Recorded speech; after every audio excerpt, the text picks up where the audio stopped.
Welcome to another episode of the Metal Roundup, and we're excited because we get to have more of your spicy hot takes. We hope. A couple of them have been pretty lukewarm. Yeah. A couple of them have been freezing. But on our last episode, we did call this out, and we were like, listen, this is what, really, Drew said, listen, this is what's expected. Step up your game. Yeah. So hopefully some of these, a little bit spicier. One of them is called R.I.P. Me. So maybe that's spicy. We're going to add a little bit of spice to this as well. We are essentially going to become the judges on a panel here, akin to something like X Factor, where we're going to have imaginary buzzers. We're going to let the people have their take. And if you lose our interest, or if we just don't think this is going anywhere spicy, if we all hit the buzzer, and I'm going to let out a big, and hopefully we're all going to get involved with this. So if you get 3 beeps on the buzzer, you're gone. We move on. We got to get through these. We have like 15 to get through. So we're going to attempt to do that in this episode. Unless they're ridiculously spicy. Unless they're great. What if we have one take and it's so... we have a whole episode, yeah. So we'll have to see. Well, yeah, there's going to be like tension on the line here. We're going to be ready to hit the buzzers to get you guys out of here if they're not interesting or spicy enough, okay? Got to be cutthroat. Yes. Can we all have one practice of a buzzer so we all know? Let's all have a practice. Steve, I want to hear your buzzer and so the people know it's you. Huh? It's just not dramatic enough. I'm gonna need another one. Okay. Would be mine. Herb, give us your buzz, please. Nice. These are good. It has to be obnoxious. That's gonna be mine. Great. We got Can't wait to hear a chorus of them. I'm glad we did that. I'm glad we did it. Just to make sure, so people didn't mix them up. You didn't know what a buzzer sound was. All right. Here we go. This first one is from Sean from California. Hey, boys. Did I do it right? That was my first spicy hot take episode. Anyway, to my hot take. So I really don't like that you guys don't give proper respect to melodic death metal, aka Melodeath. I love the band Insomnium, and there's so many others as well, but I'll just talk about them. They've been putting out amazing music for multiple decades, and there's been no quality taper, and yet you guys completely ignore them. I don't know. They have the heavy, they have the guttural vocals. They don't have as much clean singing, but the melody comes out in the guitars. The production style is more real instrument sounding. It doesn't have that crappy Buster sound that just sounds like a whole bunch of computer programs. So I don't know. I think you guys need to kind of get with it, get over yourselves, and start listening to melodic death metal. Very good. Love you guys. Can't wait for the next episode. Great. How dare he say that we don't talk about melodic death metal on the Metal Roundup? We cover Sleep Token, Bad Omens, Bill Murray. Come on. Dayseeker, don't forget them. Okay, well, look, let me defend myself a little bit here, lads. I'm going to get up my Twitch sheet just to see if I've ever actually listened to these guys. What was the name again? Insomnium. I'm just going to say, well, have you while you're checking it out, I'm going to say that a lot of melodic death metal, I'm sorry, dude. It's kind of boring. The stuff that I hear is boring. So come at me. I feel like he already came at you, dude.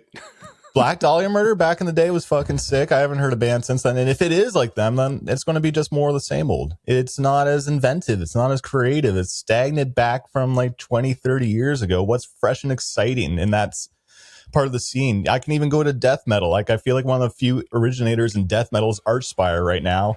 And even their new album, I feel like the singles sound like most of their other stuff. Where's the innovation in these bands? Burp woke up angry. Bro brought receipts. Nice.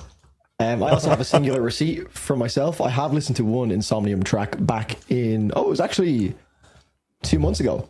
And I gave it a 6.2 out of 10. Ooh. It was While We Sleep, which looks like their most popular song, and it was Tundra. Shout out to Tundra, who requested that song. And the chat's average rating was a 6.1. So fuck you, Sean. All right? Wow. He came at us. He did, but Kings. But sorry, can I just check? Are we the kings in this scenario? Yes. I heard While We Sleep too. What did you give it? Oh man, where was it? Look, I already kind of forget it because I guess it was that boring. Oh, I've never heard them. so I can't comment. I'm gonna play it on the background right now. Pull up. Insomnium. But listen, I think we need to give a lot of credit. This is the kind of hot take we're looking for. Yeah. The delivery, great delivery, Yeah, great delivery, and roasted us. Good job. He subtly like just shit on Buster as well, and that wasn't even his hot take. He just It's he true. gave us a full course there. That was great. But I think where I'll disagree is that he is implying that we're intentionally avoiding certain subgenres. That is not the case at all. It's taste. I've heard, it's taste, and also a lot of the music that we'll find that is new might be from people who watch our channels that know what our taste will be like, and they'll suggest music based on that. So a lot of it just doesn't really get to us a lot of the time, and we would never turn it away. We would never be like, oh no, I'm not listening to this style of music. But I've heard their music and didn't seem to love it. So I'll respectfully disagree. But good hot take, Sean. Yeah, good. I like the fire. I've also heard One for Sorrow too. Like I don't remember these songs at all. Yeah. Melodic death metal is yeah. I like a lot of it. I think some of it's cool. Yeah. It's I feel like with those scenes, it doesn't invent itself enough. It's just a lot of the same old. It's kind of boring. Metalcore gets a bad rep, but at least metalcore has changed so much that people now in the metalcore scene are like, oh, this isn't metalcore. What happened to metalcore? Right? Because it's evolved so much. Yeah. But with melodic death metal, you know what you're getting. Yeah. But and if you like what you're getting and you know what you're getting, then you're happy. Fair enough. Well, Sean, if you think we're wrong about our takes there, we do take requests on Twitch. I mean, I've never heard them. I mean, throw us the most interesting melodic death metal our way, and we can check it out. Steve will love it. You think? yeah, it's right up Steve's alley. Doesn't Melodic death sound metal. Yeah. like my jam. Yeah. But yeah, I think ultimately we're not opposed to it. Like we're not like intentionally avoiding it. Like you're maybe suggesting it's like, oh, we have this boycott on melodic death metal on the channel here. We just talk about what we're interested in. And right now it's just not melodic death metal. So change our minds, Sean. So how are you rating his hot take there? It's pretty good. I think it's good start. I think that's a good jab at our podcast too. So I give it a 7.5. Ooh, I'll give him. I think I'll go higher. I'll give him an 8.5 because he also stabbed at Buster as well. Yeah, he came for Buster. That's man, yeah, he got some strays too. Yeah, let's call it an 8. It's pretty spicy, Sean. Yeah. Also, I enjoyed the Hey Boys. I enjoyed it. Yeah, that was good too. Yeah, it was a great start. I was worried because the last few episodes have just been very lukewarm. He started us off very well, so yeah, it's true. There's the bar. Yeah, to the point that we were getting hate in the comments for your takes. It was like, these takes suck. It was like, what? In fact, we did title the episodes like hot takes. We're not going to title it lukewarm takes, lukewarm though. Cold takes episode. Yeah, well, great start. Great start. All right, next. So this might not be the hottest take. Maybe it's more of a lukewarm take, but Get him out of here. I think everyone is waiting for, at least in the heavy music scene, waiting for the kind of like Nirvana to the hair metal scene of the 80s, early 90s. But I feel like because monoculture has mostly been dismantled, we might have already missed it, or if it does happen in the future, maybe it will be missed. But I would love to hear your guys' thoughts on if we have had our quote unquote Nirvana.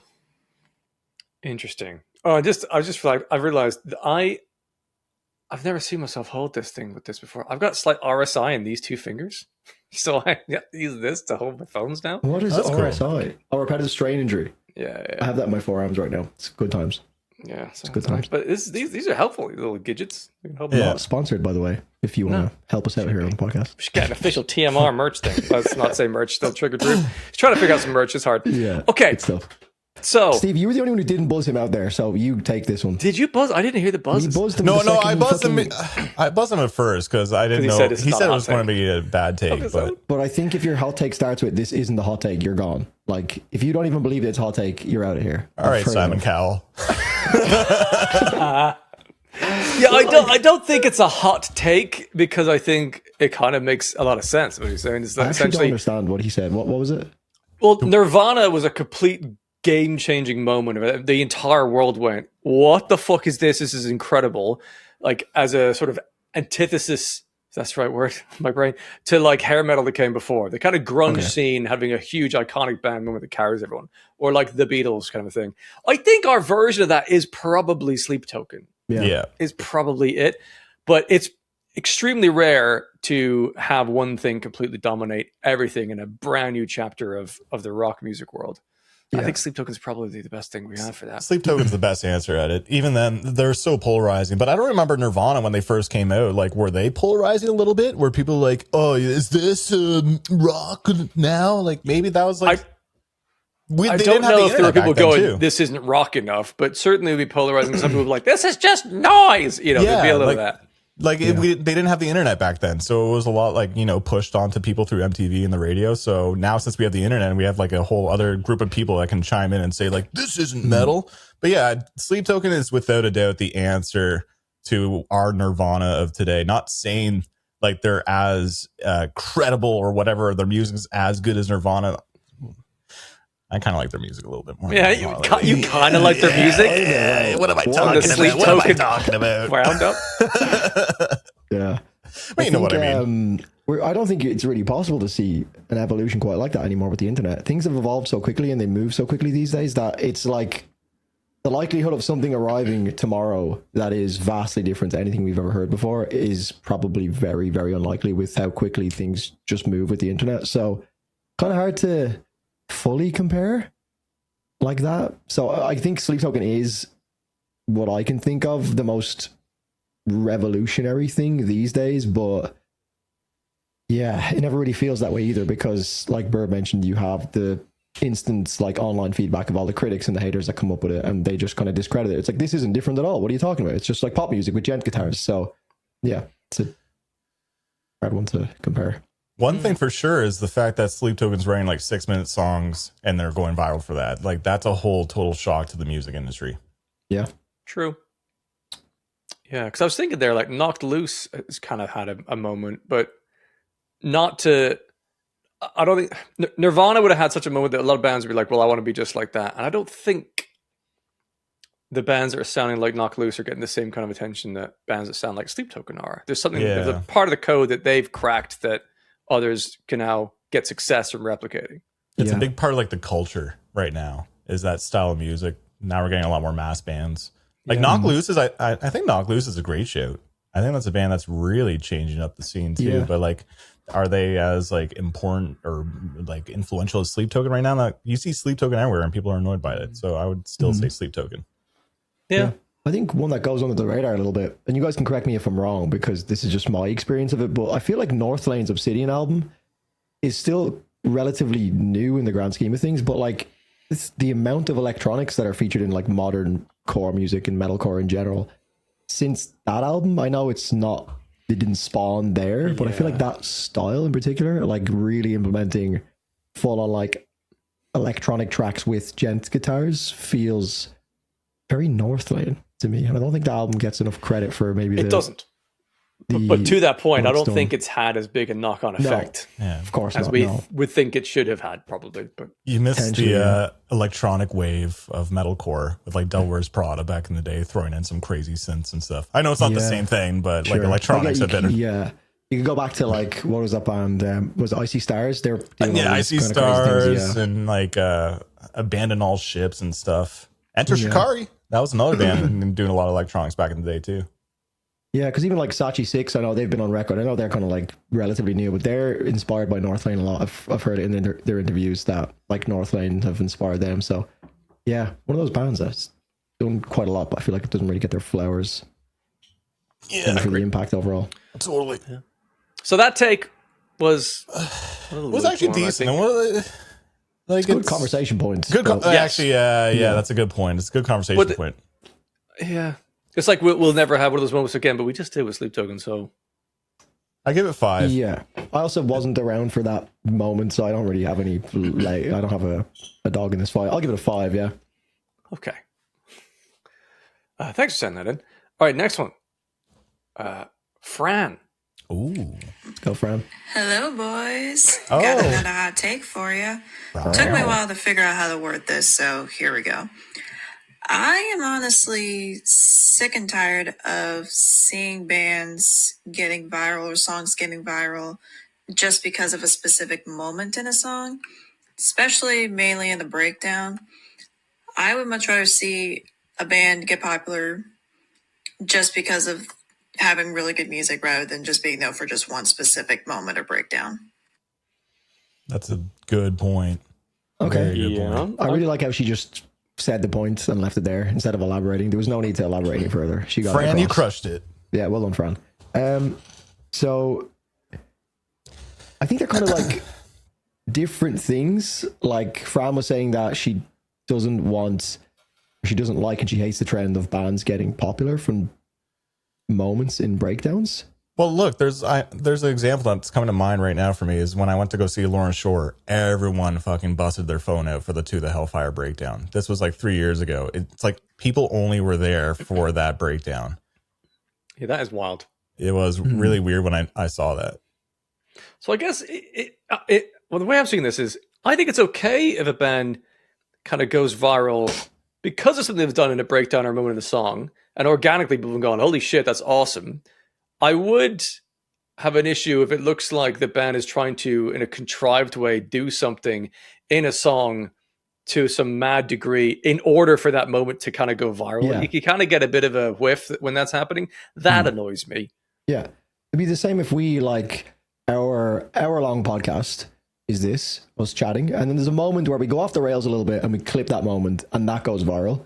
And now people know us because of that moment. Is it like, it's kind of musically, I suppose. Maybe it's not artistically the same thing, but like you can't necessarily blame the bands sometimes. I see your argument, but you can't blame the bands if they happen to have a breakdown that is just like popping off on short form. It's when it becomes like clear when you're listening to the song and watching the full context of the song that you're like, okay, they've thought about manufacturing this moment to go viral. You can almost smell it, you know, it becomes evident when you've seen enough of them. So yeah, I think that's where she's going with it is when it's manufactured for sure. Yeah, if a band is deliberately writing something that feels very shock value, is trying to get viral attention, I think that's where it's a little bit like cheesy. It works. And if the rest of the song doesn't really capture that, then I get it. But I think Frank makes a good point, because I think there's a lot of good music out there that maybe is getting unnoticed, because if it doesn't have that viral moment, then it's much harder for it to get out there with social media. Yeah. But it's so subjective as well, because something like the Forgotten breakdown by The Plot in You, like someone could view that through the lens of that, where they could say, oh, I seen this on short form. I just seen that clip in short form and this is them doing that. But like in the context of the whole song, it fits perfectly. And I feel like it's very authentic. So it can be a little bit subjective as well. So it's hard to really categorize exactly where it should fall, I suppose. I could think of a band where I think it's potentially along the contrived, where I'm not going to say it because that'd be rude. Join our Discord, maybe I'll mention it in there. Yeah, I mean, as a take. When you realize you're in the hole and you're like, how do I get out of here? Yeah, let's move on. In the take itself, we kind of see, well, is it a hot take? How hot is the take, Drew? I was in the middle of it and I was thinking that, again, another great talking point. I don't think it's that hot because I've been hearing this one for years of like, you know, people saying this. How hot we thinking, Burb, number wise? I'm going to give it a kinky 6.9. That's what I'm going to do. Okay. I don't know if it's quite a 7, but I like Fran's delivery. I like to the point. Yes. She's clearly making a statement. And I like the delivery of it. Yeah. I'll say 6.66. Yeah. 6.666. All right. Just 6.66. I'll give it a 6. Okay. All right. Fine. All right. Next one. Now I have a feeling we might have heard this on the infamous live stream that we did on Twitch. Okay. Because I think we had her deliver this. I don't remember, but we don't remember. So we'll go again. Yeah, I don't remember anything. Go here.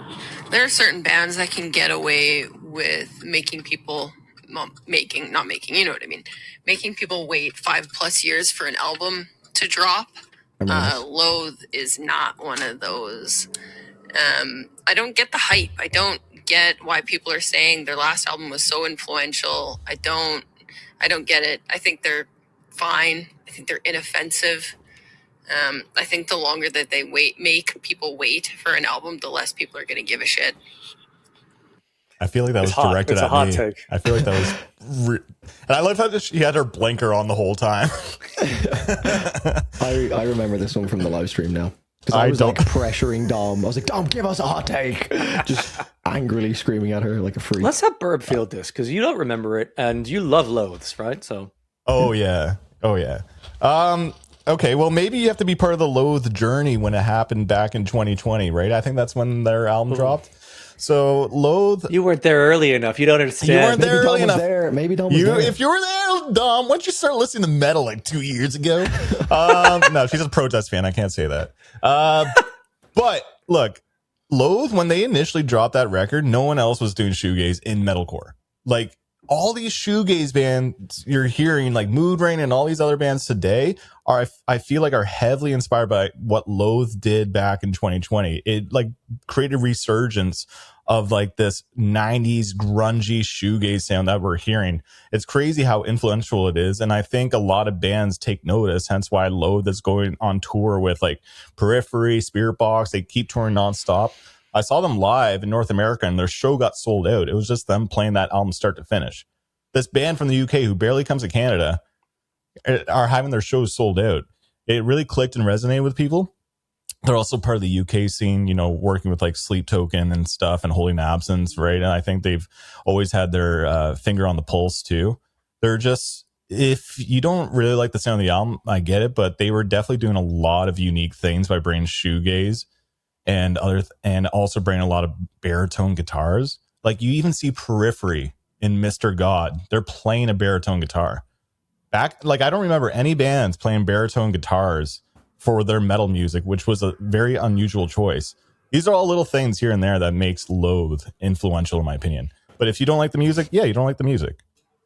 But are people going to be excited still to hear them the longer they wait? I think that's part of the thing here. So yeah, that's hard to say. They're taking their sweet ass time. I know people still make a lot of memes and they joke about it, right? The memes are so good. The memes are great, but if they take too long, yeah, I think that hype is going to die down eventually. So they gotta put something out soon.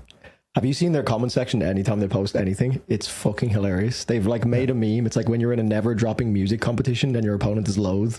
And they've like taken the guitarist's face and he's just like, I think it's from the Cold Sun era. It's a picture of him and he's just deadpan face looking at the screen. Holding Absence made that meme. Oh, did they? Yeah, they did the same thing. Fucking the Contortionist, Michael Lester, the vocalist, who I didn't even know listened to Loathe, like referenced it too recently. So good. Like the band is so fucking popular, and they're actually even getting more known now for not dropping music. Yeah, I think to Dom's point, I hear what Dom is saying. I love that album. I think it's great. I'm not as big as a fan of the shoegazy moments. I think when they go heavy, they're fucking sick, and that's what I love most about that album and the overall production of the album and the way it flows. But I do think because it's been so long, maybe this is more to Dom's point, that the scene has moved so quickly and so many people loved that album when it dropped that now we're starting to hear, like Burb mentioned, the Mood Rings and all these other bands that are taking influence from that album. And I think that sound is evolving so much that unless Loathe, which I assume they probably will evolve the sounds, hence why it's taken so long, I think the scene has caught up a lot with them, and I think there's so many other bands that are doing things like that these days that I personally am that excited, especially with the single they dropped. I thought it was good, but I haven't really gone back to it much, so it doesn't fill me with like much confidence that I'm gonna love the new album as much as I loved the last album. But I'll be pleasantly surprised. I'll be excited for it, and I hope I will love it. But I see where it all coming from. When I'm in Ireland, I'm going to be blasting that Loathe song a bunch. Yeah. It's so fucking good, dude. At first couple listens, I'm like, this is different. I don't know how I feel about it, but now I fucking love the new song. I'm more with Drew on it. I enjoyed it as a first listen. I think it was pretty interesting. I had some cool moments. I've heard it a couple times since, and on subsequent plays, I'm like, I feel the urge to skip when I'm about halfway through. I'm like, all right, it's long, it's its own thing. And again, as per Loathe, it might really suit within a selection of songs in an album. But yeah, the worry is the longer you wait, the more high a pedestal people put your previous music, and your new stuff is going to have a harder time beating their idea of your sound in the past.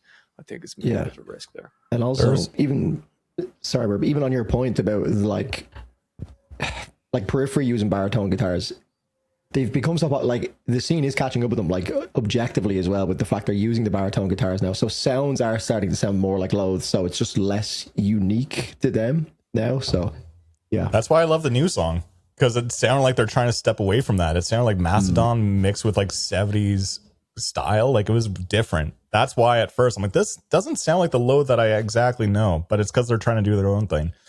But at this point, I feel like Loathe are like almost like the Grand Theft Auto of the scene. It's taking way too long, but like also with Grand Theft Auto, like, is the game even going to deliver? Like things have changed so much. It will. I think it will. You know, so Loathe will deliver too then. Yeah. So I guess let's try and establish how hot a take is this, that like Loathe are taking. Well, it's not hot that they're taking too long. Everyone knows they're taking too long, but it's like it ain't gonna be worth it. But also, like she also doesn't understand the hype with Loathe too, and I actually really like that take personally. I'm going to give it a 9. That's it's pretty. That's a good take. But I think the longer it goes on, the more people that will start to sprout up, because them not dropping is becoming such a topic in and of itself. People who don't know the band or didn't really care for them will be like, "Why are people so excited about this band? They're mid," and it's going to become more of a thing, and it'll like grow itself. So, I think it's a pretty hot take. I'll go 8 for that one. I'll give it a 7, because I think actually there's probably a larger percentage of people who go like, "No, they're okay," than the ones who are like, "Fuck, they're the return of Christ" or some shit. I don't know. Loathe fans, come on out in the comments, please. Show some support to Loathe. I feel like an island over here. All right, thanks, Tom. Moving on here. All right, hear me out. People that follow bands to every show on their tour through multiple countries, especially ones that will be on the barrier every show and fucking fight and gatekeep people from also being on the barrier, are batshit crazy. It's one thing to support a band on their tour. It's another to go to every show in every country on a certain tour. It doesn't make you cool. It doesn't make you a super fan. Girl, that makes you certifiable. What do you think you're getting out of this? Girl, that band ain't going to sleep with you. And if they are, well, then you should probably be checked for herpes and Brussels sprouts. Did he say and Brussels? That's all. Brussels sprouts? What was that last bit? Brussels sprouts? What? Does she know somebody that herpes? Okay, they've stepped up their game. These have been good so far. That's good. We do. This is great to talk about. Yeah. This is the thing. You know the level now, lads. Okay. There are fans who will go to every show a band does on tour. It's not something I've ever personally been driven to do. Yeah. I can understand being like, I don't want to just have one evening. I can't savor the whole thing in one go. I'd love to see them twice on a tour. I get that.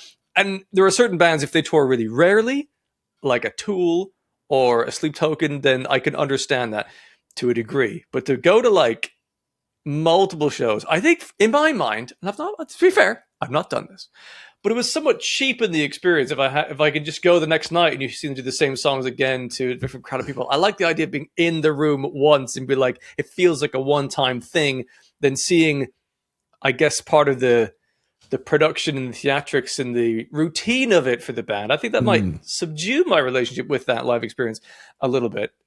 How are they affording to do this stuff? That's not my question. Yeah. Hotels, travel, concert tickets, especially for the big bands, not cheap. Yeah. You know, I think if you're going to most gigs on a tour, I to this person's point, I think you're probably making the enjoyment of that band part of your identity, and I think that is a high risk strategy for life. Well said. Do it. Mm-hmm. Yeah. Are they not working? Like, how do they have money for this crap?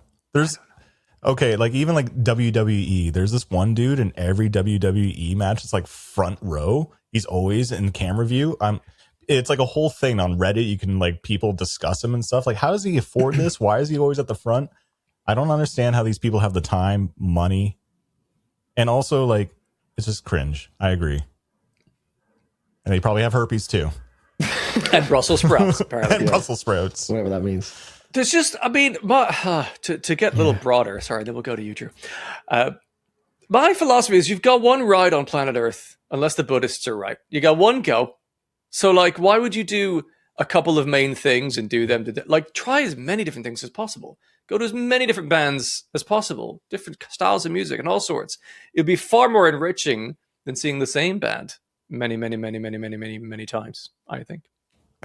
Yeah, assuming the point is that they only ever go to one band ever, then I agree with your point. But obviously, the counter exists to that as well if you only have one life. And if you have the money there and you love this band and you want to go and see the world on top of that as well, then, you know, fucking go send it, you know, go and see the world and, you know, every evening you get to go see your band, your favorite band again.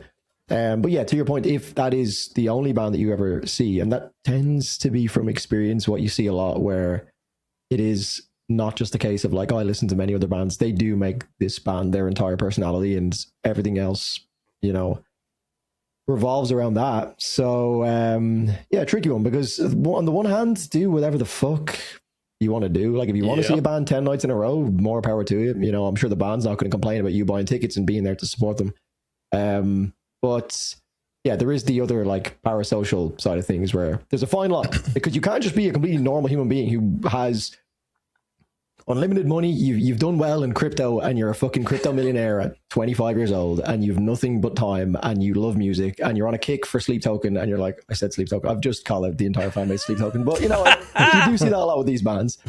And you just say, fuck it, look, I've got nothing else to do, let's go and travel the world and go to see all these bands. So I think it's a nuanced conversation, and there is a fine line between the people who are just genuine fans who want to go and, you know, explore different cities and see their band's favorite band again, but also those who are there with maybe more of an agenda. It's like, maybe he'll look down, and if he sees me 4 nights in a row, then there'll be a relationship and he'll see my sign and then we'll fall in love and have kids, and that'll be that. Little Vest babies. Yes. Drew, I have a question for you though. Oh, I feel like my mother just called me there. Drew. I panicked a little bit. What if the Superfans are short women? Fucking uppercuts, left hooks. Sorry. How could you uppercut a short? That's perfect for the little shovel uppercut. Oh, get the fuck away. Just tiny uppercut. Sorry, I'm allowed to say this. I'm a short man. I'm allowed to say these things. It's fine. Yeah, what the fuck are we talking about? I don't know. Uppercutting short women somehow came up there. Yeah, so ultimately, like, people could do what they like. If you want to go to every show, go to every show. I think it's a little strange, but that's okay. There's plenty of ways to live that I think are a little strange. Yeah, strange if there's a motive involved. I think just going to shows back to back is whatever. Who cares? But just don't be weird. Yes. All right. So, how are we rating this? So essentially, if the folks that are going to like every gig on a tour, or most gigs on a tour, kind of following a band around, going to the bar every time to be there and gatekeep at the bar or whatever it is, they're crazy. Yeah, it's a pretty good take, to be honest. I think there's it's pretty hot. It's hot, but I think not. I think it's not crazy spicy. I think a lot of people would agree, but I like her delivery, and people don't talk about this.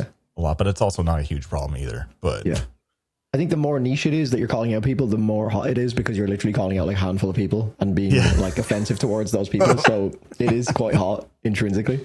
I'll go 8 again. I think these are good takes. And he delivered it well as well. Good delivery. 7.5 for me. Okay. Nice. Good take. We haven't used the buzzer yet. I'm ready to use the buzzer because the bar has been set high now. We can't let it drop. Here we go. My hot take is that you guys talk about Sleep Token too much to be a metal podcast. Yep.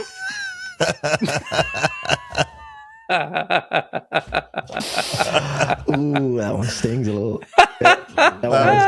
That's good. Yeah. Was there someone in the back of that said? There's 2 people there. Yeah, someone like, I agree. Just it's called Palooza, I think. So there's 2 people involved. One of them being Palooza. Wait, so Palooza's with a little woman there? Is that Palooza's going on there? It doesn't have to be little. What's with you and small women? Sorry, I meant little as is just like he's got a little chip for himself. That wasn't Palooza who said the first thing. That was Palooza in the background. Maybe Palooza's actually a woman. Say it with some fucking chest. You got your woman to say it for you. Oh, bitch. Not the woman, you, Palooza. My eyes went up like, sorry, no, I was talking Palooza. I know Palooza. Who's this bitch? No, he doesn't even back that. He didn't even say it himself. He said, yup. Oh, send a hot take from you. I'm scared. Fuck you, Palooza. All right, you're dead right. We do talk about sleep talking too much to be a metal podcast. It's a fair point. It's a fair point. It's not even a hot take. The facts are, we started this podcast, we're like, to talk about all the things in metal, largely metal news, nuanced topics and things. It's evolved over time, and we united over Sleep Token. So we all love Sleep Token. So when Sleep Token does something interesting, we want to chat about it. And so a lot of episodes have ended up being a lot of discourse about Sleep Token. Yeah. But we're not going to retroactively change the name, because also most of the time, especially in the last year or so, we're not talking about Sleep Token. We're talking about other bands. So you're not wrong. I can see why people will be angry about that, but it's okay. Yeah. We've also just not spoken about Sleep Token for a good 10 episodes at this point. We're doing well, but no one sees these things because they only see the massive episode. They don't get served them. We're still talking about Sleep Token. We've probably talked about them 3 times on this episode already. Yeah. But we're being fed other information that leads us back. Yeah, But I'm sorry. Are they or are they not one of the most popular and therefore high interest bands in the metal music scene? Yes. Yes, they are. Yes. So it's impossible to not talk about them as a metal content creator. And I'm not even talking about metalheads who cover the death metal and other bands. They'll talk about, Sleep Token's not metal. Well, they're still talking about Sleep Token. It's impossible to not reference their name. Yeah. It's a reference point that everyone knows and understands. So it's obviously going to come up a lot.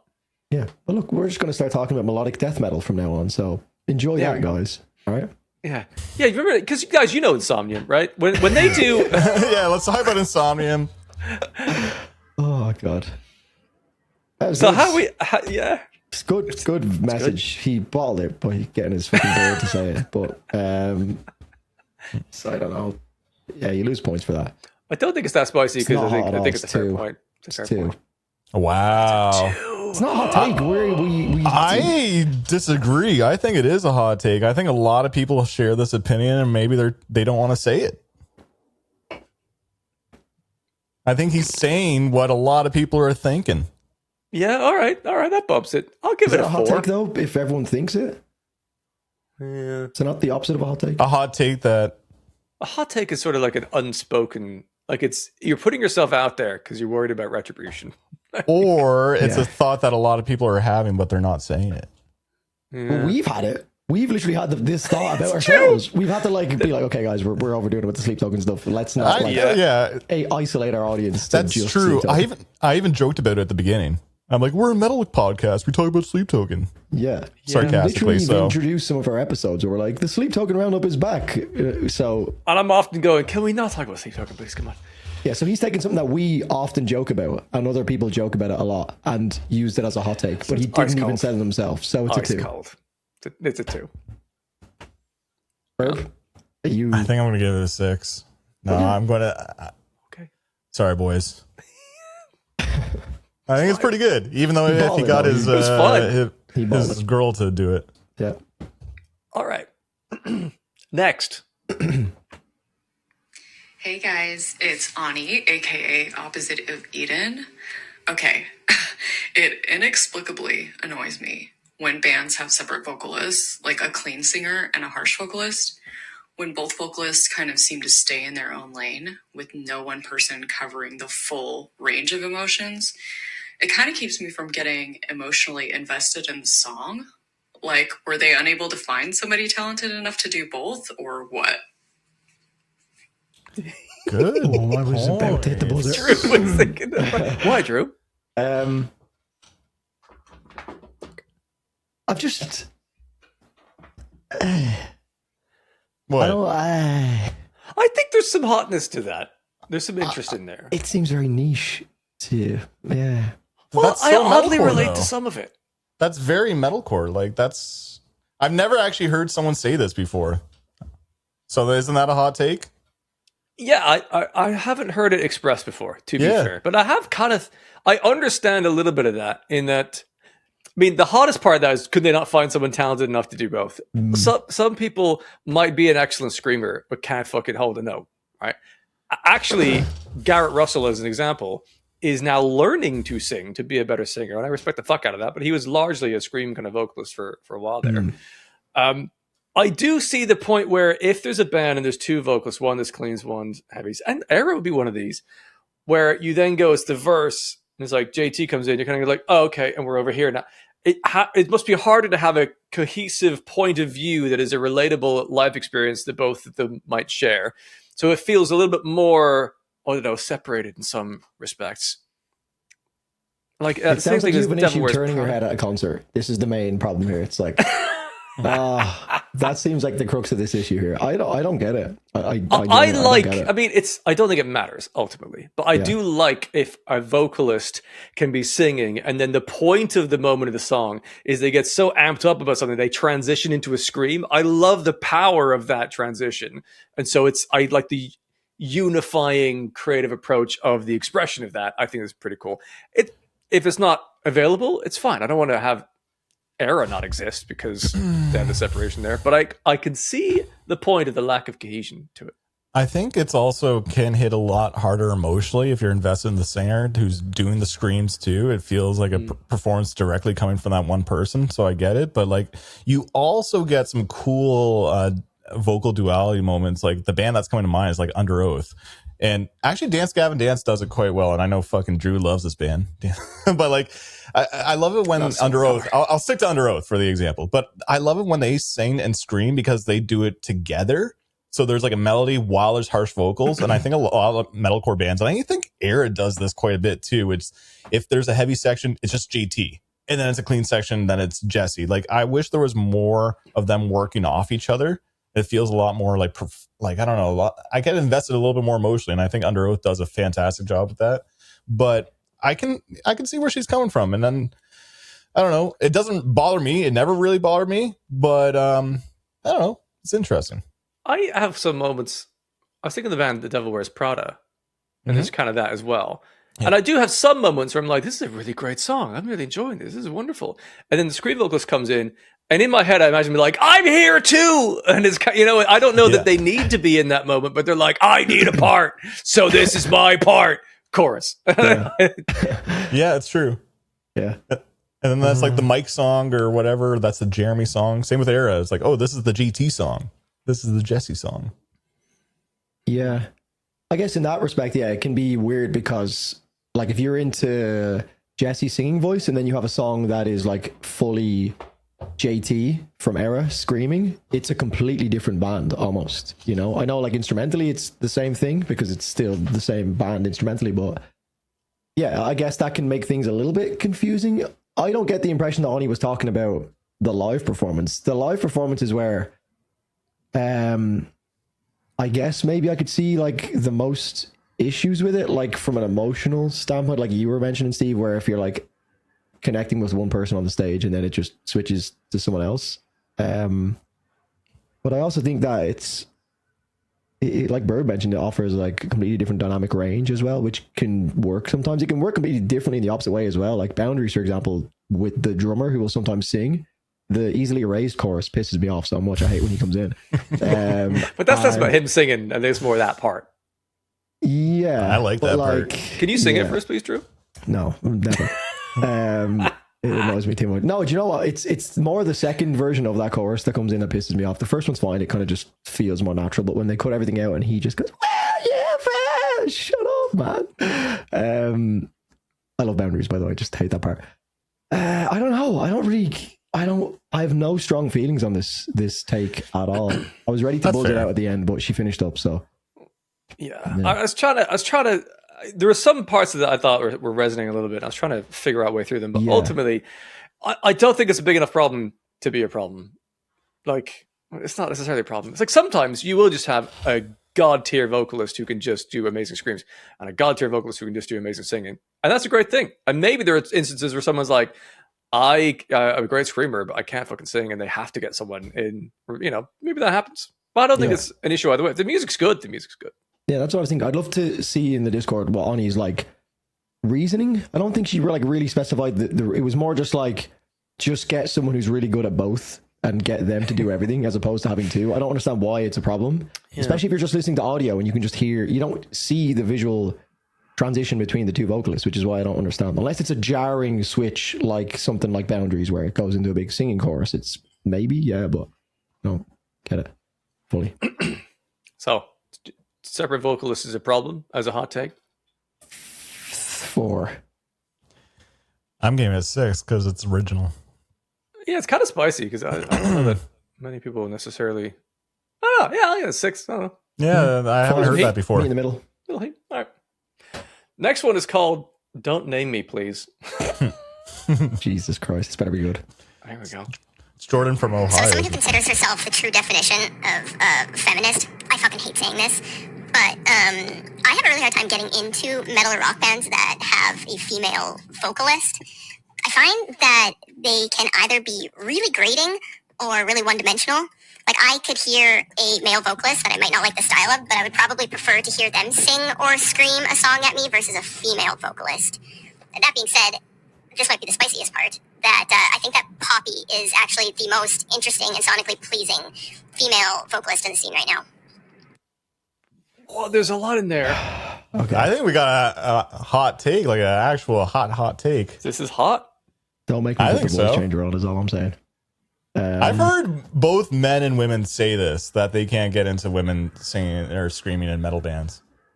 Did they say screaming? I think it was vocalists. Yeah, but just generally singing or screaming. Because in metal, a lot of metal vocalists scream, right? So,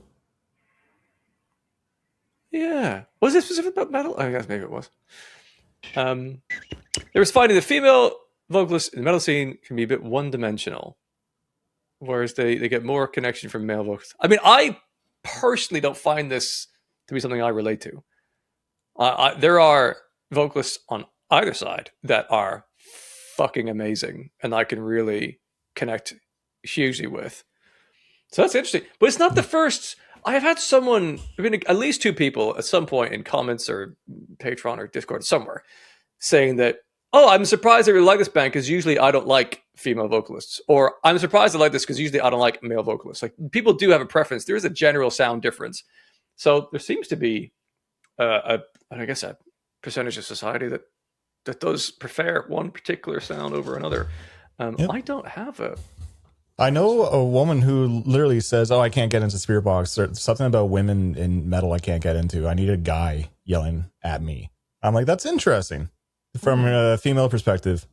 I think we all kind of just like can agree that this doesn't really pertain to us. Like, we love both. Like, Courtney LaPlante to me has some of the sickest screams in metalcore. Like, I fucking love her screams. Doesn't matter if she's a guy or a girl. And some great singing in there. Yep. Yeah. Her screams just fucking get me going, though. Yeah, her screams are... they get me going so good. Her screams are... Mike, don't watch this podcast. Screams get me going. Sorry, I'm just trying to beat around the bush here and not say anything, but... yeah, I just love the way she screams. Yeah, S tier screaming. Singing A tier, I think very, very good. But there's others I think they're... Yeah, I think Courtney is fucking unbelievable. I think Courtney is an outlier for sure. I think, like, yeah, it's very, very possible for women to scream. We've seen that with Courtney, of course. Well, I would agree that, like, I don't have a percentage here for it, but, like, fuck. I'm in now. The hole has been dug. Do it. I don't know how to word this. I feel like I need to, like, get a ladder to word this for me. Okay, right. How do I word this? One, there's a far bigger pool of men in metal screaming, right? So I've been exposed to far more men screaming, okay? Mm-hmm. See, I haven't thought about this, so I don't actually fully know what my point is, but there's something in there that I workshop it out loud. Yeah, it's always good when you're live on a podcast. Let's line up 100 women and 100 men and they all scream at me. There's a day out. Yeah, it's a Mr. Beast video, actually. Yeah. I think, like, I don't even know the gender. Okay, I don't know the gender. I have not been told the gender. I don't know if male or female. I just hear screams in my ear. I think that if there's 100 choices, I have to pick. Does this make sense? There's 100 of each. I have to pick 100. I reckon that I'd probably end up with 90%, just based off of the tone of the voice. I think I'd choose 90% male. There might be the odd Courtney LaPanthe in there that I'm like, this is fucking excellent, because when it does land, it's going to be intrinsically more unique because there's less women screaming in the scene, which is why Poppy does stand out a lot, because it's very, very unique, because men, for the most part, might not be able to hit that range. Obviously, the fry technique and the actual delivery is a skill that can be learned, but I suppose the actual like biology of how a male versus a female's like throat, I don't know what the fuck I'm talking about right now, but you know, men are more baritone singers. Yeah, exactly. So it's a weird conversation to be like afraid to talk about, but I just have to like dance around it carefully, because people will just make things different. But yeah, I think like Mr. Beast video, 100 men versus 100 women, headphones on, I can't see anything, scream in my ear please. 90% of the time, 90% of the choices I'll probably end up with male. I wonder, is it because historically, like, men have been the more like aggressive army fighting type, and therefore I was going to go that route, but I was like, I'm staying well clear. Yeah. Let's look at all the wars that have ever been. You know, what percentage of them have been males in the trenches fighting? Right, it's going to be the majority, not all. But the majority, yeah. So we're used to associating them with like screaming guttural like cries and stuff. Yes. So maybe there's more of a like immediate connection with that, and it's more rare to have a woman doing the same thing and us going, "Oh, fucking amazing!" But that is happening so regularly in the metal scene. There's so many great female vocalists, and I was in my head, I'm like, is it one's just managed to get that similar kind of male low like powerfulness, but actually, I love Poppy screams, and they are in no way male leaning. They're like it's like banshee-esque. It's like a different thing almost. Yeah. I like full range. Yeah, I think it's, to your point, Steve, it is like a, maybe just, I don't know. We're getting into whole different territories of like how I've grown up to like view the differences between men and women. It's like women are like nurturing, and which sex is better, Drew? Yeah, which sex is better? What kind of sex we talking? Sorry. What's your favorite position, Steve? I like the position where 100 people are screaming in my ear. Yeah, sounds good. We should make that video, by the way. That would be such a fucking good video. A download. Oh my god, there's our live show. 100 men 100 small women. Just screaming in our ears. Great. That's actually not a bad shout for a video idea. Let's make it happen. Not a bad what? Shout. Kind of like screaming. Oh, well done. Well done. I don't deserve the clap. I don't deserve the clap. That's pathetic. Yes. Yeah, if there's a production team that wants to make that happen, a download, we'd be down to do it. Just 100 men. Can I just hear the last bit of this again, please? So Poppy considers herself the biggest part. That I think that Poppy is actually the most interesting and sonically pleasing female vocalist in the scene right now.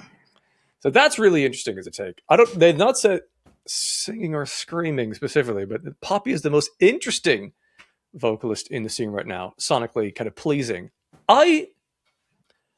Yeah, because with the aid of a computer, yeah.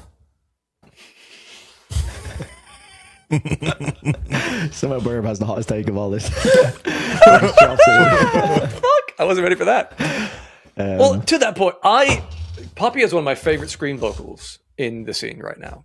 Yeah. But I don't really like her singing voice because it's so drenched in vocal effects. And I don't like that. And she does the same thing live. And I'm just like, which is a shame. But, you know, I've got theories. But talk myself into a fucking hole. Why are we doing this? I hate hot takes. I get teased in. Yeah. It's Poppy screams are really like, I think, I don't know. If you lined up 100 women, no man, okay, and had them all scream into my ear, all female vocalists, I'd probably be able to pick out Poppy the easiest. I think she has the most recognizable, like, sharp pitched, like banshee style scream. So I agree with fuck.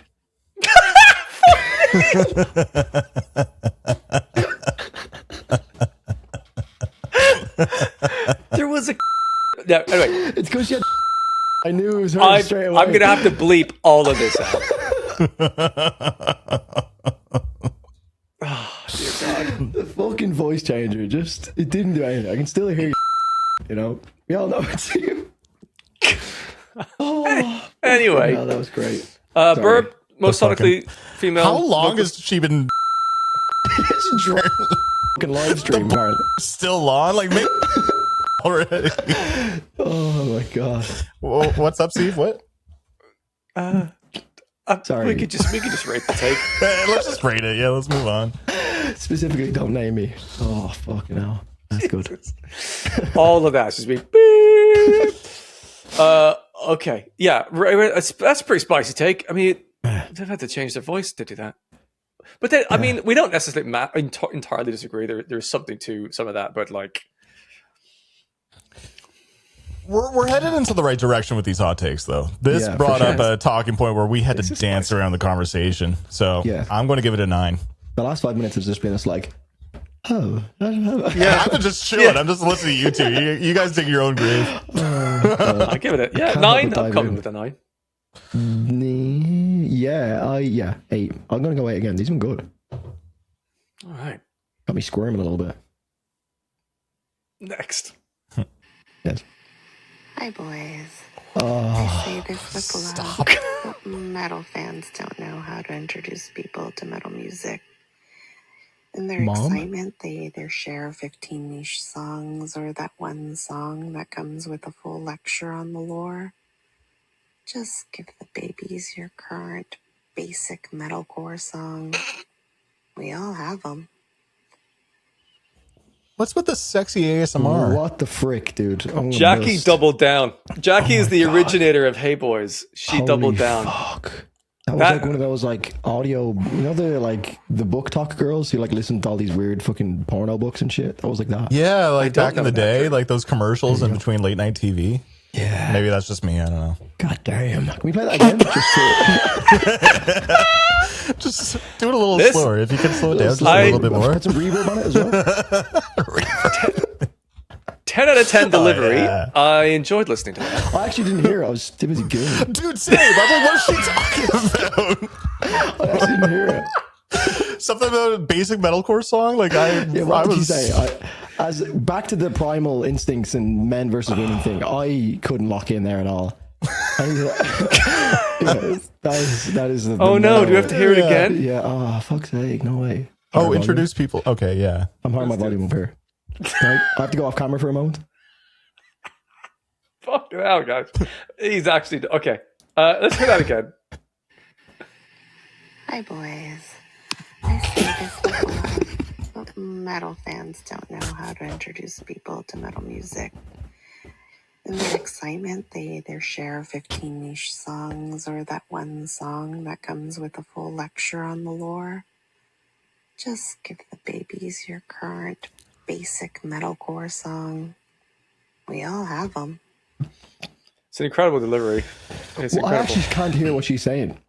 All right. People have a hard time introducing people to metal. Like, if you want to get someone into metal music, people have a hard time introducing them with the right song. Don't use the most, it's like, oh, you haven't heard metal? Listen to this 15-minute long song from Peripheries. Maybe not the way into metal.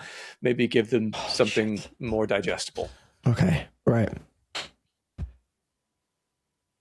Do you need more time, Drew? Yeah, I need more time. Hold on. What do you guys think is a good song to introduce someone to metal, maybe? Like, what's the easier song that's you can think of? I have one, and it's a basic answer. It's the Summoning by Sleep Token? Summoning. I think Summoning is a great fucking song to show people. I think you probably might need something that ends with the heaviness and introduces you in with, like, the way the Summoning ends, I think, is a better start. Like, you go, like, yeah, this is cool, right? It's nice and musical. It's kind of funky. And then you wanted to go into something and go, I mean, I'd probably pick something by The Plot in You, because it's kind of a great, emotive, catchy, well-balanced sort of song thing. And then you end up with, like, Forgotten. And you go, oh, but you're like, yeah, feel the fucking emotion of that. And then it hits. Like, that heaviness, that's what we want. That's why it translates. Yeah. But it's got to be one song, though. So would it be Forgotten? Because that song is fucking crazy. Maybe not.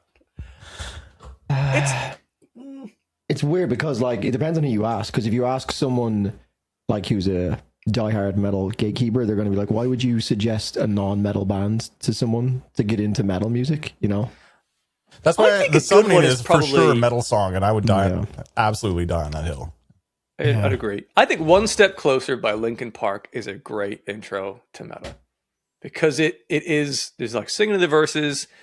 Sure, there's a rap, which can maybe be confusing, but people might be into hip hop as well. And then you end up with like screaming, like, how about how you're one step closer to the edge, you're going to break. It's like that emotion can only really be captured in the screaming moments that happen later on as they're shouting, shut up.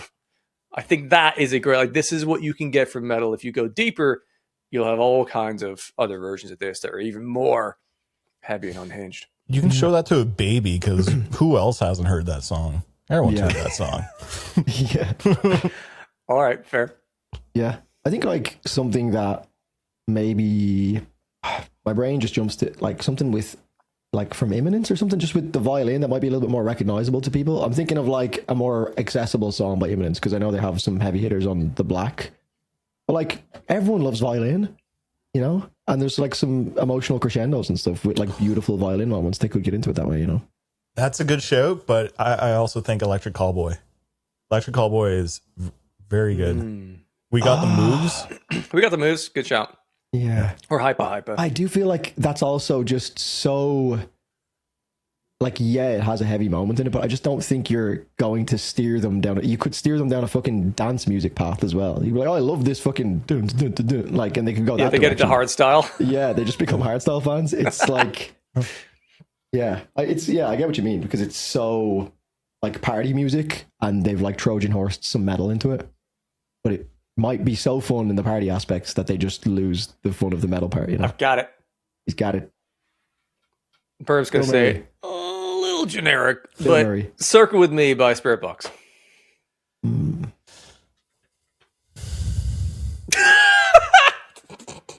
both just like I think Bill Murray would have actually been a better show. I thought you were going to go with that one. No, but what song of theirs you think is going to get people into metal specifically? Like, but like Electric Callboy aren't metal enough either, you know? Yeah, but they've got more Electric heavy Callboy's more metal than moments. Bill Murray, though. If we're just picking one song to get them into metal, it doesn't really matter how metal their entire discography is, right? Well, pick a song by Bill Murray that like is metal and is an example of metal that would then get. What's the fucking word I'm looking for?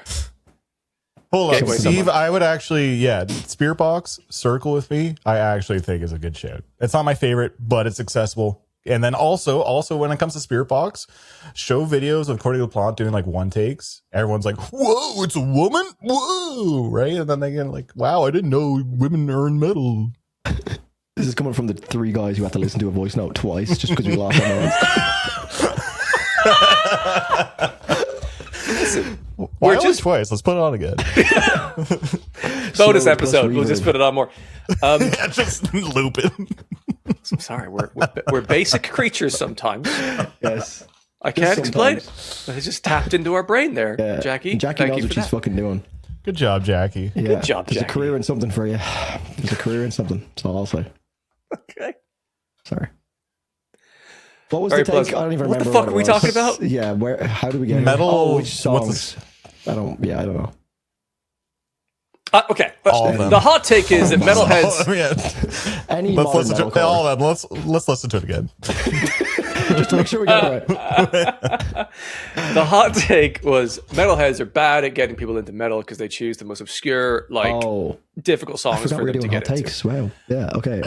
Drew, are you okay? No. I think there's a lot of merit to that. I think that's fair. Yeah. It's a fair point. Yeah. So not really hot. Well, very hot, but not hot take. It's the hottest of the takes in a lot of ways, but yeah. in terms of the content itself, it's who cares about Jackie, what she said? DM me. Just DM me. 10 out of 10. As a voice note, though, very important. Just send me some more hot takes, please.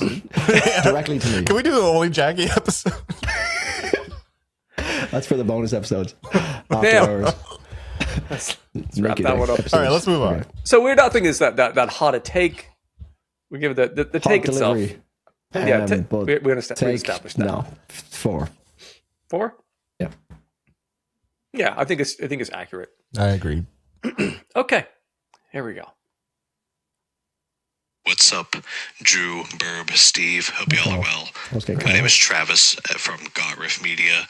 Here's a hot take that I have about live music. I think that both small shows and arena/stadium events, and I guess festivals as well, are both cool equally for different reasons. Like, small shows are awesome because it's a more intimate feeling. You get to feel like more of a connection with the artist in that way. But arena shows are awesome too because you can enjoy the full production and like just the grandiosity of the entire spectacle of the show, and that can also enhance somebody's enjoyment of the music upon and experiencing it in that live environment. So yeah, I mean, the key takeaway from this is that live music is just awesome. So.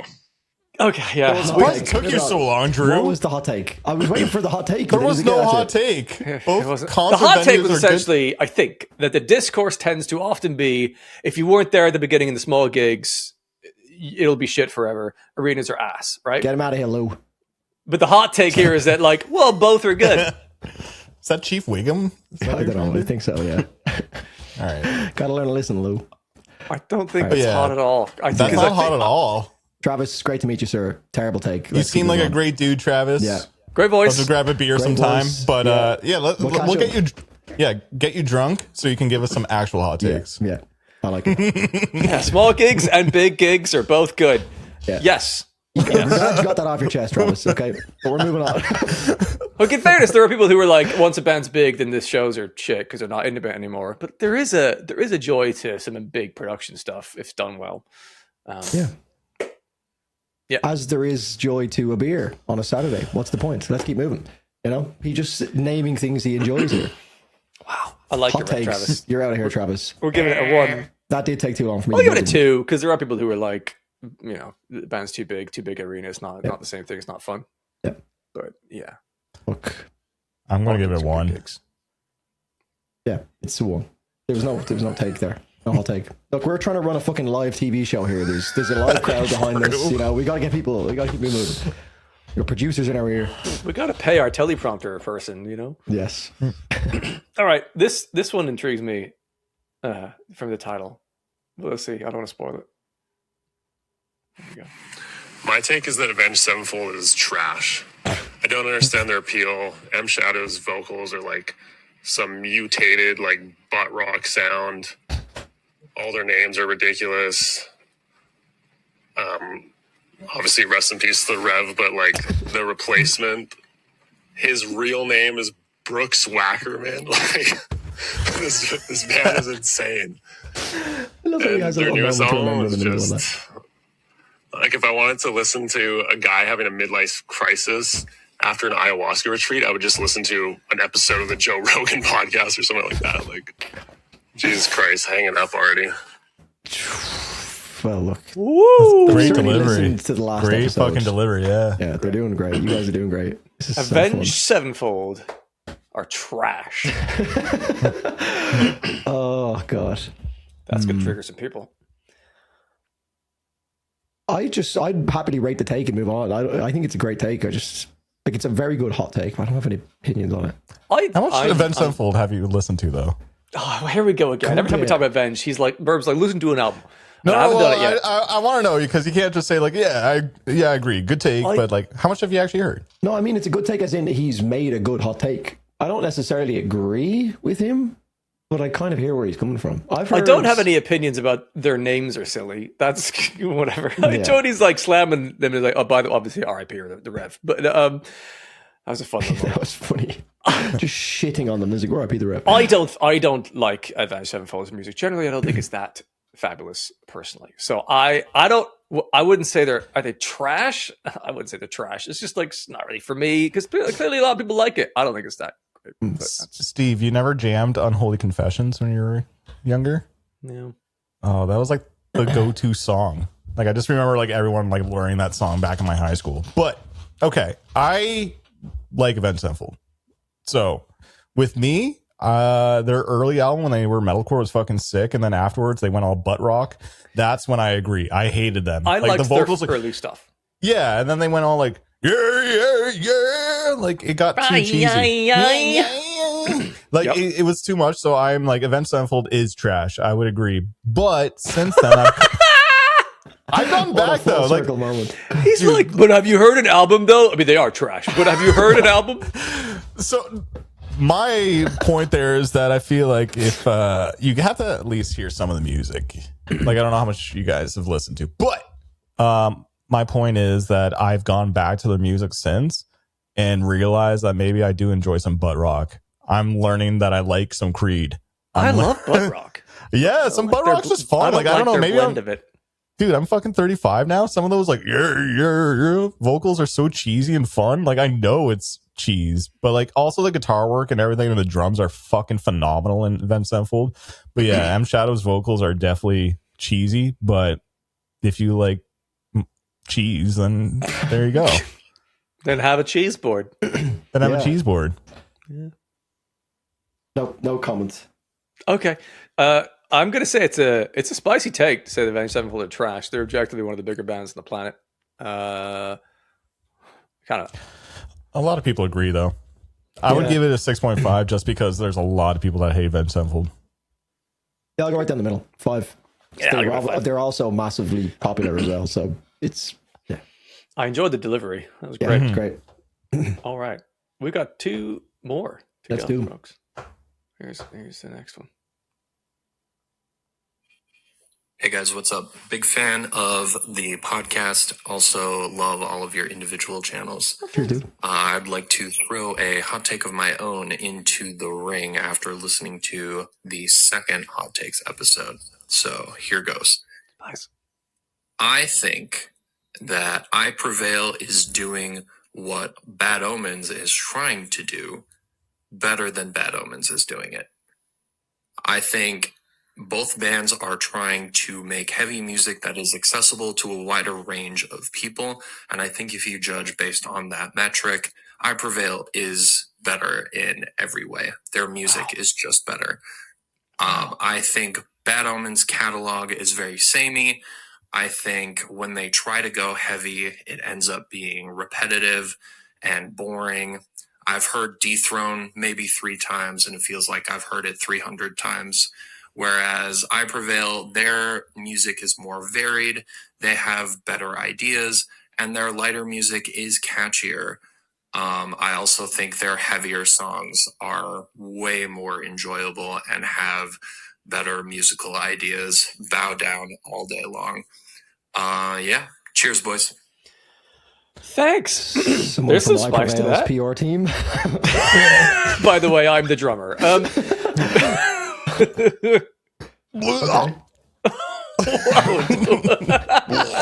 I really enjoyed watching Burb's face, just being like, "Oh, ooh." Here's where I will agree with him. I think if, under the assumption, if both bands were trying to make music that lots of people enjoyed, like this was loved as possible. Yeah, what's up? I think I Prevail do a better job of creating music for the masses, like radio ready rock metalcore. I think they do that better because I think it is generally a little bit safer than what Bad Omens do. Bad Omens are taking bigger swings. I mean, in my view, a little bit more artistically interesting with the music they write. So it's not really like they're trying to make it for the masses. I think that's happened because of a couple of moments have gone big on TikTok, and Noah's a very handsome lad. So they've ended up being this bigger band, but I don't think they're trying to be as big as possible as their main thing. I think I Prevail are more trying to find a way to get as large an audience as possible through the music they write. And they do a good job of it, but it feels a little bit more intentional in that direction. Ding, ding, ding, ding, ding, ding. Agree 110%. Oh. That you were buzzing him out. I was like, baby, you're very late to buzz him out. No, not the I did the ding ding ding ding to Steve. Yeah, I don't know enough about I Prevail's music to have much of an opinion, but 6 years of doing this, that might speak volumes that I don't know enough about their music. In 6 years, I've very, very rarely heard any of their music, nor have I really cared for it. I think I heard like Violent Nature and it was alright. I enjoyed that album. I think I gave it a delicious. Give me Dethrone any day of the week over Violent Nature. I think Violent, they're similar songs, right? Violent Nature's cool. Bow Down is a pretty fun song, but like to go to your point, Steve, I Prevail initially blew up with a Taylor Swift cover. So it kind of goes into how they're trying to be radio rock. It's like Bad Omens. They're a largely cover band. Yeah, Bad Omens just is writing like industrial music. They're taking some weird influences and they're doing some artistic, cool choices. They've ended up just blowing up because of all the things you mentioned. Like some of it goes TikTok viral. It is part of the culture right now with the sexy music scene that's kind of taken over. Noah's Handsome. Like these are all things that kind of worked in their favor, which they didn't try. But like the Death of Peace of Mind, when that initial single dropped, like that was like everyone's like, oh, like in the scene was like, oh, Bad Omens dropped a new song. Ooh, this is cool. This is different. They don't sound like Bring Me the Horizon anymore. Okay. But now the band is like fucking huge. Where I Prevail, like to me, just writes like, yeah, radio rock singles, very catchy, overproduced in my opinion. They're cool, but they're two different bands completely. I don't see how they're similar in any way too. Yeah, that was what I was going to say. There's some I Prevail songs. Bad Things is a very pop, catchy song. I fucking love it. It's so good. Yeah. Yeah. Just seems like, I don't know, just picking two different bands and just almost making it sound like they have some kind of a beef together, you know? Like this band. Yeah, there's no connection really at all. That's why I'm a little bit stumped by it. But I Prevail's more similar to, I guess, maybe like what Wage War has been doing lately. Yeah. From my understanding of the two bands, with very little knowledge of them, that would be more in line in my head. Okay. It's a spicy take to say I Prevail are doing what Bad Omens are doing better. I think because in part, well, we don't see the connection necessarily as strictly there, but yeah. Has I Prevail ever dabbled in industrial? Like, I haven't heard it. Yeah.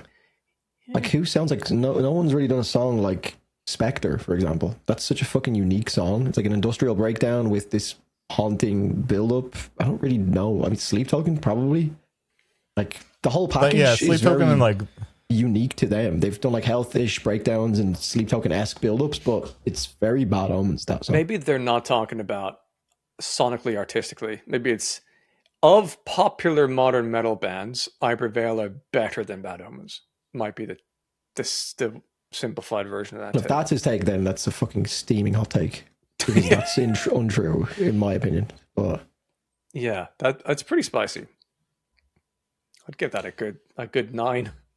I think that's wild as a take. I think it's 5 personally, because there's not a connection. Like it's just personal preference. Yeah. But then like if you said like it's like Bad Omens is doing what Sleep Token's trying to do or something, like those two bands are much similar in style at times. I think that's why it's a hot take though, because there is no fucking connection. He's just like springing this out there. So it's like, that's a fucking hot take. Well, where are you getting this from? And giving it like it's not opinion, it's like, this is undisputable fact. They are technically better. Yeah. That's where I'm like, okay. Yeah. There's no connection here. He's just stating a fact or his opinion. And I think that's a hot take. So pretty hot. What's your number? It's 9. I'll just copy Steve. Oh, great. All right. Last one, and then we'll wrap things up here. Okay, here we go. So this one is going to get me a lot of hate, but that's what hot takes are for. My hot take is that President actually sounded better with the vocal effects and vocal processing, because at least it made them sound different. For better or worse, in my opinion, it definitely wasn't good, but at least it was something that made them somewhat distinct. And so then when you take away the vocal processing, it actually makes their sound worse, because now it's so evidently clear that their sound is so boring. The voice is boring, guitars are boring, melody's boring. Everything is so generic octane core. And everyone said that if you took away the vocal effects, that it would make, oh my God, I almost called him Sleep Token, President a much better sounding band, and guess what? It didn't. And I know you guys all like the newest song, but I don't know how you guys like that song. It's so bad. But anyways, last part of this is the mask. And Burb has talked about this before, but take Sleep Token, for example. You have a man that's singing about deep emotional trauma and pain, like, you know, almost dying, all this like really crazy stuff. And then he goes up on stage looking like a sleep paralysis demon. And it makes sense. But then with President, you have this goofy ass, eyebrows raised, mouth agape like a fish, just bad toupee President mask. And then he's singing about emotional and relational pain. And the dichotomy is laughable. It actually erodes any modicum of respect you could have for the art and the sound because of just how silly and distracting the mask is. So that was actually kind of two hot takes in one, but you guys asked for spicier ones, and I think this one's spicy. Thanks. Good job. Yeah. Mask is trash. She's not wrong. But hold up, the Octane Core, she's saying that the new songs are more Octane Core? Yeah, the old Angel songs Wings are so Octane Core. Yeah. Angel Wings is structurally far more interesting. Because I think our criticisms from the beginning were the songs weren't necessarily that interesting, and they were more on the generic side of metalcore. They're pretty decent, but they're not massively innovative. To her point, the auto-tune drenching in the verses did make it stand out, make it different. But I don't think that made the songs less generic somehow.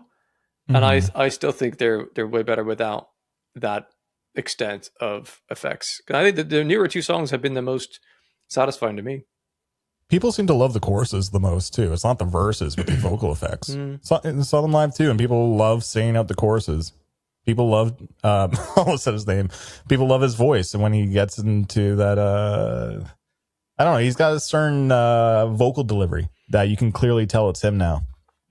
When he hits those choruses, he doesn't need vocal effects too on top of it. True. Yeah. Good job, guys. I think this was recorded just after. Like, this is not her take. Isn't based on the new song, the most recent one. I'm guessing that was. Oh, good point. That's a good. That's just on Angel Wings. Angel Wings, I think. Well, like we asked for these a long time ago. Unless this was sent in like very recently. So yeah, a lot of people don't like the new song.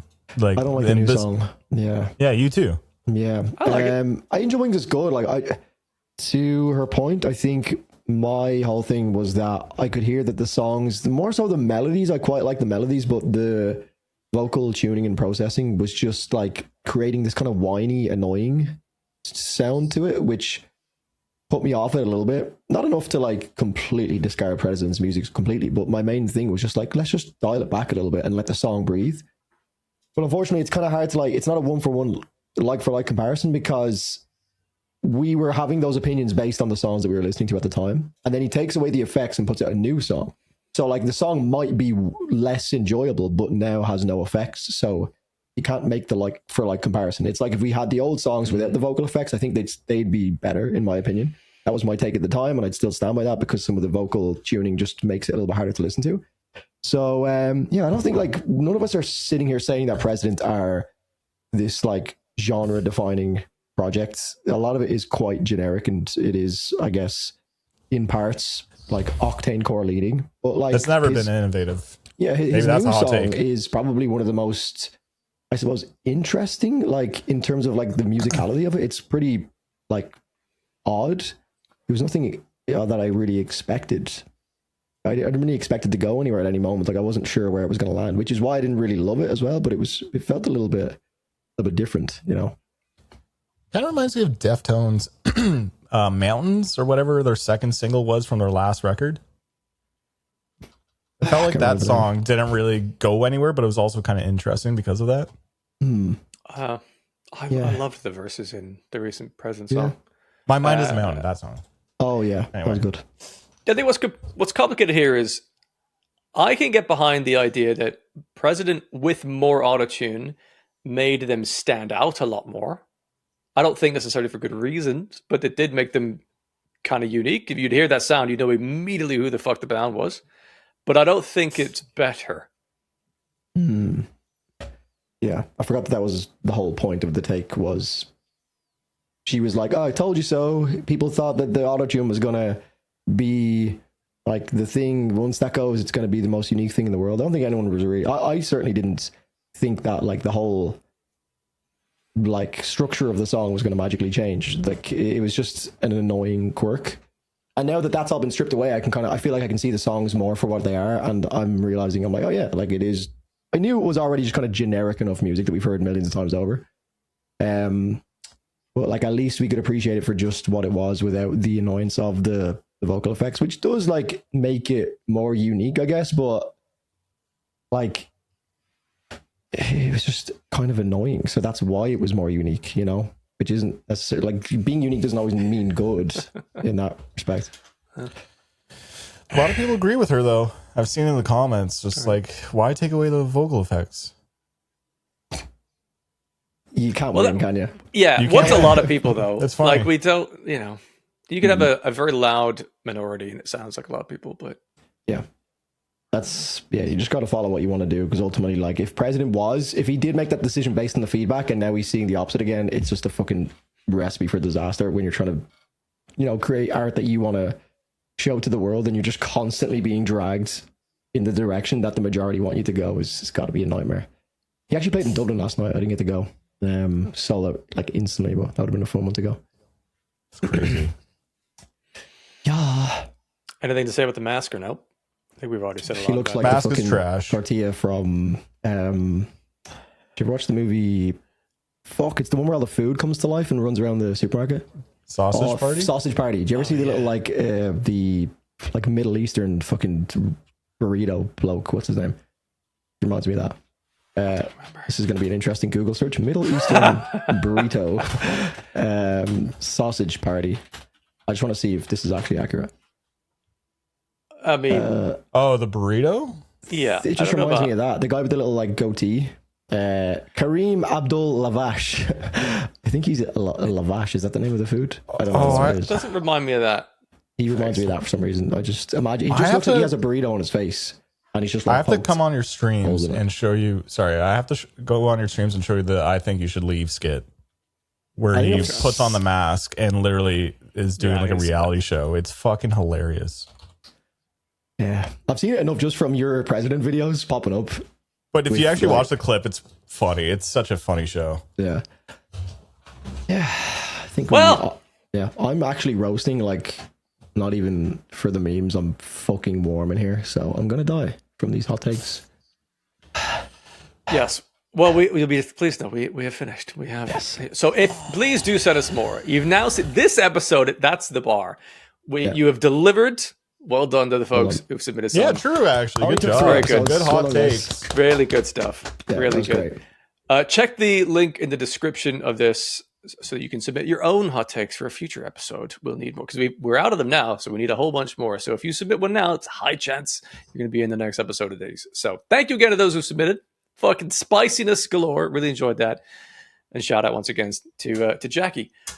Make sure you join our Patreon if you want some early access to episodes with no adverts on them for the first like several hours, and access to the Discord, and we've got bonus episode on Patreon and also on YouTube membership and Spotify subscriptions now as well. So we're going to go record a quick one of those now. Perhaps we'll see you there. Otherwise, we'll see you in a few days. Cheers. Peace.